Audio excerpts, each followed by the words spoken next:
It's been 7 years now since the release of Super Smash Bros. Ultimate, and its impact is still being felt today. With its Everyone is Here motto and star-stacked character lineup, it was basically a once-in-a-blue-moon type game.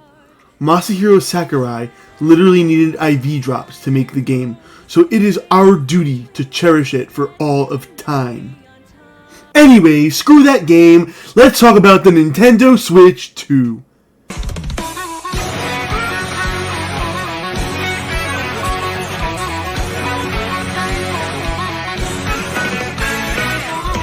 The Nintendo Switch 2, the console taking the world by storm. It is naturally the successor to the infamous Nintendo Switch. That being said, guess what game released on the Nintendo Switch in 2018? Super Smash Bros. Ultimate. Therefore, it's safe to say that its successor will come to the Switch's successor, considering Smash has an entry on all of Nintendo's home consoles starting from the Nintendo 64.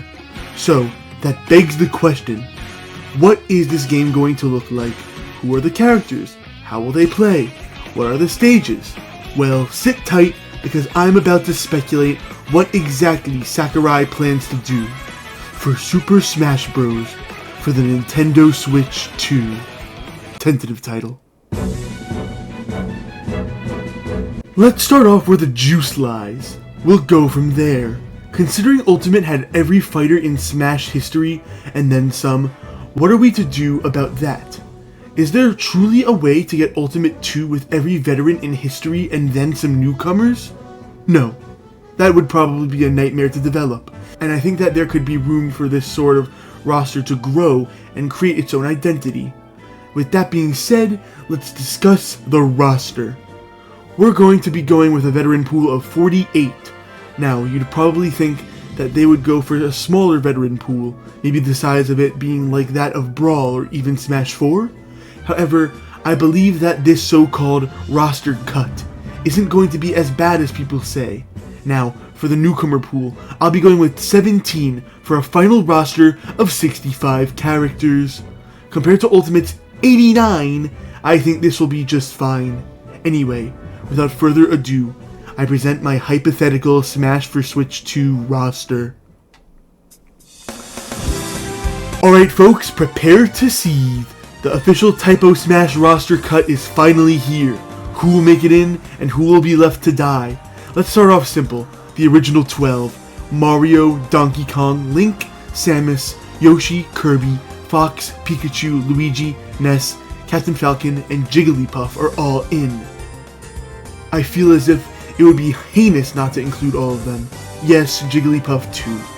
Now for Melee, the characters I'll be keeping will be Peach, Bowser, Zelda, Falco, Marth, Ganondorf, and Mr. Game & Watch. Now, you may have noticed that I actually cut some characters this time, and I will go into that in a bit. As for these inclusions, I feel as though they represent their series well enough to be included among the greats. Mr. Game & Watch specifically was picked for his status as a representative of his retro era of gaming, and Falco, well, Falco barely got in. I felt as if Star Fox was just too important to Nintendo's history not to have 2 reps, so he stays. Now for Brawl, we have Meta Knight, Pit, Wario, Ike, Diddy Kong, Sonic, King Dedede, Olimar, and Lucario. Again, these characters either add to already existing franchises or bring life to some important new ones for the time. I picked Ike as Fire Emblem is a huge series now, and each game in the franchise has a different protagonist. Therefore, Fire Emblem is going to get a lot of love on this list. I'm sorry, okay? Now as for Lucario, I picked him over another beloved Gen 1 Pokemon from Melee, because I figured we should have a more diverse lineup of generations instead of putting all our eggs into the Gen 1 basket. Now for Smash 4, we're going to keep Mega Man, Greninja, Mii Fighter, Pac-Man, Lucina, Robin, Dark Pit, Shulk, Ryu, and Cloud. Most of these I feel are self-explanatory, but I'll go over a couple. Greninja is literally one of the most popular Pokemon, so he gets in with Lucario. And for Robin, see my reasoning for Ike, except Robin had a more unique moveset. Alright, we're finally on Ultimate. Here are the final veterans. Inkling, Daisy, Ridley, Dark Samus, King K. Rool, Isabelle, Ken, Byleth, Steve, and the Pyra Mithra duo fighter. Now, some of these picks are a bit weird, so I'll get into it. Isabel over the Villager is indeed a bit odd, but I figured that she has kind of usurped the title of Animal Crossing mascot. And honestly, I feel it would be funnier to fight as one of the animal villagers. And as for Byleth, they're a given considering my stance on Fire Emblem reps. Now, there are a few characters I should probably get into, but if you think that a series has more reps than it needs, then there's probably a reason for it. Hint, it means that those franchises are getting a new rep. Now, let me explain why I cut who I did. Either they were cut because they were bloating their respective franchise and the roster in general, or maybe there was just a better, more iconic rep to put in their place. I also decided to scale the production back a little more towards the Nintendo side of things. Look, if it were up to me, I'd do Everyone Is Here again. I love that shit. But realistically speaking, some aren't going to be left out unscathed. And for those franchises I cut entirely, my sincerest apologies, because it's hurting me more than it's hurting you. Rest in peace, Punch-Out. Anywho, it's time for the moment you've been waiting for! The newcomers. Again, I've handpicked 17, count them, 17 various newcomers for this game. So without further ado, enjoy.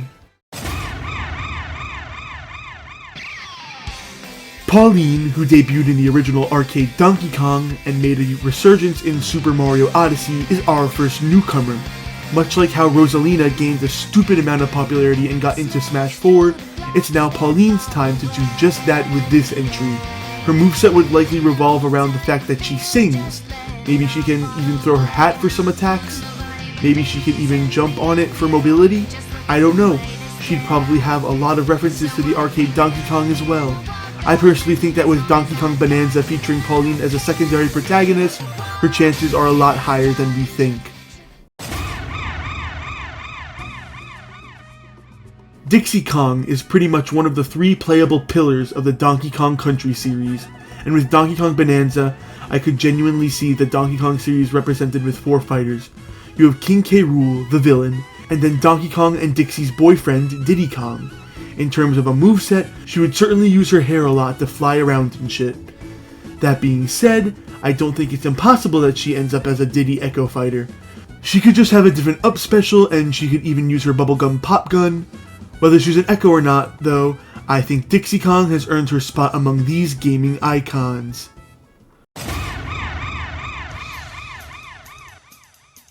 Ashley is certainly an odd pick when it comes to gaming all-stars, but consider how much Nintendo has been pumping out these WarioWare games. We got both WarioWare Get It Together and WarioWare Move It on the Switch, and considering the fact that Wario's been the only WarioWare rep since his debut in Brawl, it's arguable that someone like Waluigi would be considered a Mario or Wario rep, so we're just going to go with the popular pick from the WarioWare games. Ashley's moveset would likely rely on magic, and maybe include her demon friend Red as well. Also, her final smash has to be the plant from Smooth Moves, no question.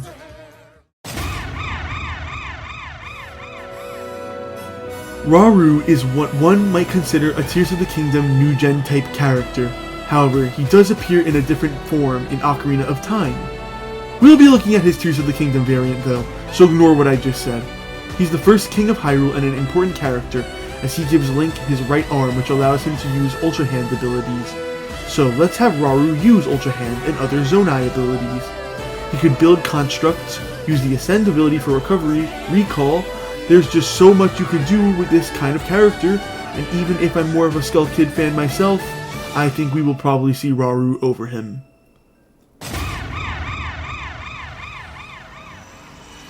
Ravenbeak is the newest, baddest antagonist of the Metroid series, specifically Metroid Dread. He is sort of like Samus's father, as he gave her his own DNA with the intention of using her for galactic conquest. In terms of a moveset, he has plenty to go off of. His boss battle gives us plenty of options to work with, and even some that mirror Samus's own abilities. For a final smash, we could even see Ravenbeak X. I know it doesn't make much sense, but it would be cool. Overall, I really do believe Metroid is worthy of another rep besides Samus and Ridley.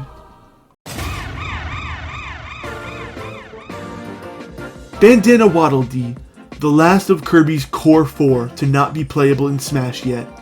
The last time we got a Kirby rep was in Brawl 17 years ago. Considering that this series is a pretty popular one, I feel as if we should break this curse. Bandana Waddle Dee is not your average Waddle Dee, however.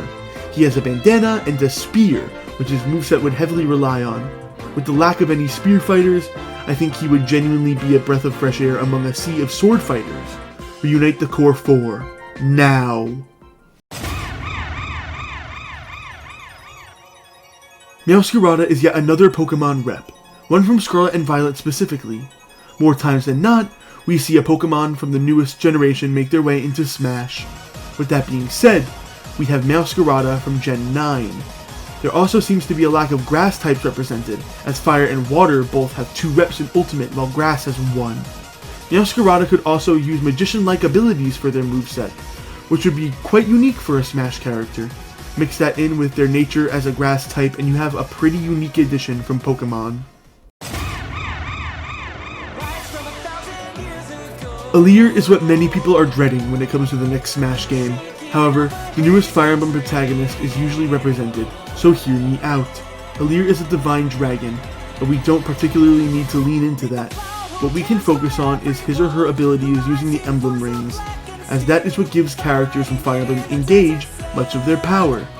Add in some martial arts because Alear can do that in the game, and we have ourselves a Fire Emblem character that I believe justifies himself. Octoling would be our second Splatoon rep, and with Splatoon being a part of Nintendo's biggest franchises now, I think it deserves that next rep. Whether Octoling ends up being an Echo Fighter or not, I'll leave that up to you. For variety's sake, let's imagine her or him as an original fighter, using various weapons from the game not represented by Inkling. They've got swords, bows, sniper rifles, you name it, they've got it. Either way, Splatoon is huge right now, and with Splatoon Raiders being announced, the series isn't going anywhere anytime soon. Noah and Mio, the 2 protagonists from Xenoblade Chronicles 3. It honestly seems as if Xenoblade might be joining the ranks of Pokemon and Fire Emblem in terms of getting a rep from its newest game. I'll be honest here, I'm not a Xenoblade fanatic. I don't really know what they could do other than Sword, I guess. But I do think that they should share the swapping gimmick that Pyra and Mythra have. It could be a quirk that Xenoblade characters have.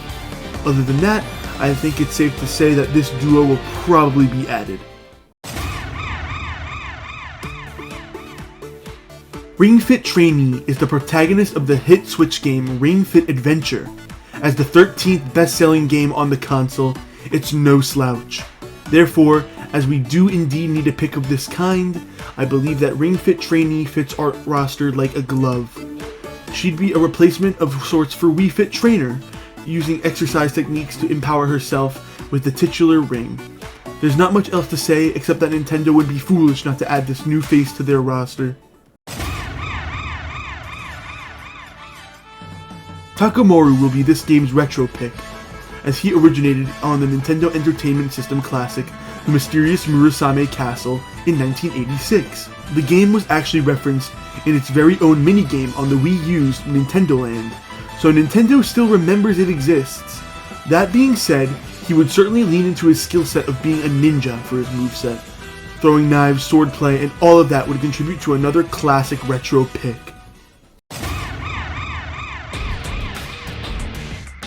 Shadow the Hedgehog is a no-brainer to start our third parties off. Another Sonic rep would be nice, considering Sonic has been here since Brawl, and I feel that Shadow is more asked for than even Tails and Dr. Eggman.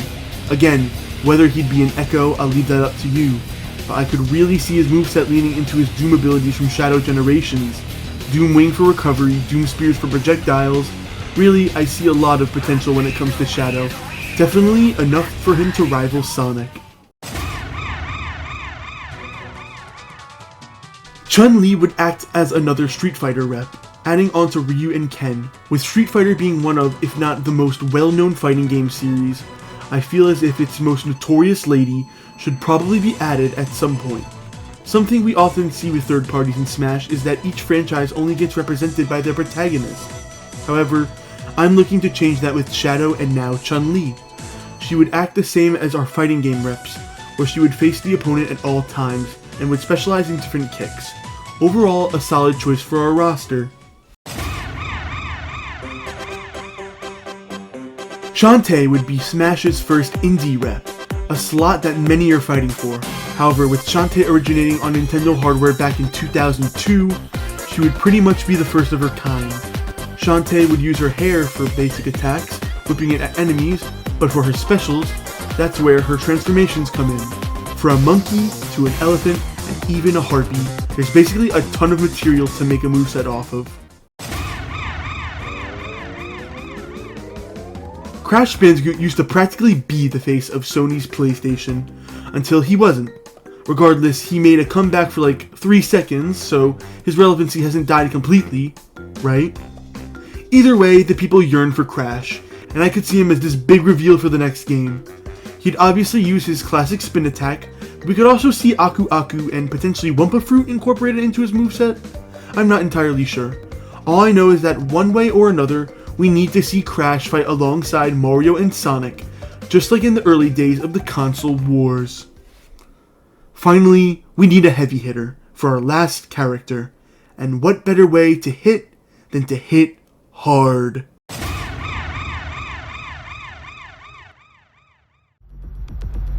Against all the evil that hell can conjure, all the wickedness that mankind can produce, we will send unto them only you. Rip and tear until it is done.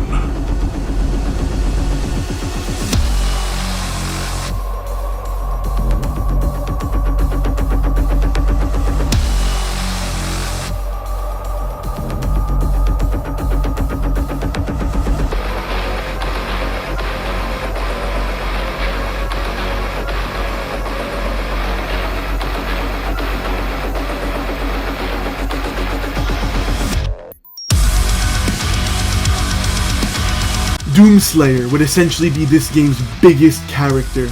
Doom has been an icon of first-person shooters since its heyday, and as the genre has grown, so too has Doom.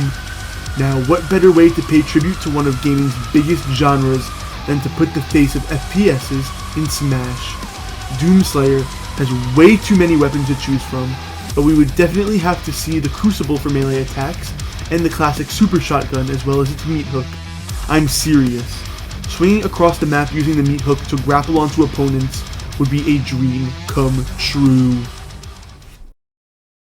And that's our Super Smash Bros. For Nintendo Switch 2 roster! Whether you love it or hate it, it doesn't particularly matter, because now we're moving on to the stages for this game. For our stage selection, I'm going to go with 45 returning stages and 25 new ones, adding up to a total of 70 stages. Now, keep in mind that Ultimate had 115 stages, so compared to that and the size of our roster, I'd say this is a fair amount. Now then, for our returning stages, we have 4 from 64, being Mushroom Kingdom, Congo Jungle, Dreamland, and Yoshi's Island. Then we have 10 from Melee, being Peach's Castle, Mushroom Kingdom 2, Jungle Japes, Temple, Brinstar, Green Greens, Pokemon Stadium, Corneria, Onit, and Big Blue. Next we have 10 from Brawl, being Delfino Plaza, Luigi's Mansion, Yoshi's Island, Halberd, Pokemon Stadium 2, Summit, Castle Siege, WarioWare Inc., Green Hill Zone, and Smashville. After that we have 7 from 3DS, being Rainbow Road, Gerudo Valley, Mute City, Arena Ferox, Pac-Maze, Wily Castle, and Tomodachi Life. Now for Wii U, we have 7, being Flat Zone X, Palutena's Temple, Garden of Hope, Boxing Ring, Gar Plain, Suzaku Castle, and Midgar. And finally for Ultimate, we have 7, being New Donk City, Great Plateau Tower, Garrigmok Monastery, Moray Towers, Spring Stadium, Cloud Sea of Allrest, and Minecraft World. Alright, now that we have our returning stages, let's get into our original ones. Of course, we'll have Battlefield and Final Destination, but also Big Battlefield and Small Battlefield. Now for completely original stages, we have Mushroom Kingdom 3, Pipe Rock Plateau, Bowser's Castle, Pirate Land, Bramble Blast, Great Sky Island, Phendrana Drifts, Burenia, Wandaria Remains, Pokemon Stadium 3, the Splatlands, Deserted Island, the Somnial, Erythea Sea, Blossoming Arcadia, Sand Ocean, Murasame Castle, Gyromite, Chemical Plant Zone, Insanity Beach, Scuttletown, and Super Gore Nest. Again, whether you love it or hate it doesn't matter, because now I want to quickly touch on games and more. Alright, I'll try to be quick here. Classic mode, I'd want to return to the regular randomized version, with break minigames sprinkled throughout. Take Melee's classic mode for example, that's what I'd want.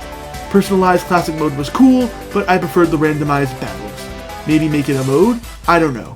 But if I had to choose, I'd go with randomized. Adventure mode. We are not getting Subspace Emissary 2, so all I'll ask is for an adventure mode similar to Melee's, where you go through a handful of levels based on the world of Nintendo franchises. Hell, maybe even throw in some third-party locations and maybe a personalized boss at the end, much like Ultimate's classic mode. All-Star would go back to how it was, one stock to beat them all, with the rest area included and everything. For mini-games, let's have Break the Targets from Brawl, with 5 levels of difficulty because we're never getting character-specific levels with 65 playables. Classic Home Run Contest, Classic Multi-Man Melee, with different options, possibly even Race to the Finish or Board the Platforms for Classic Mode. Coin Battle should return, Special Smash, Squad Strike, and Smash Down should all come back too. I'd also like some new modes as well, but I really can't think of them right now. Anyway, before we wrap this up, I'd like to give you a roster of bosses, as we would have a lineup of 15.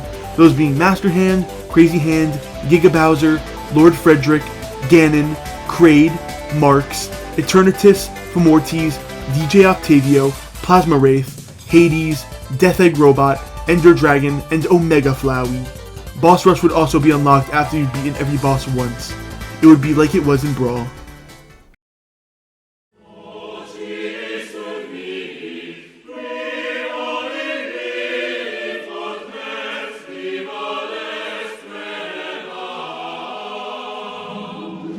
And that'll be all.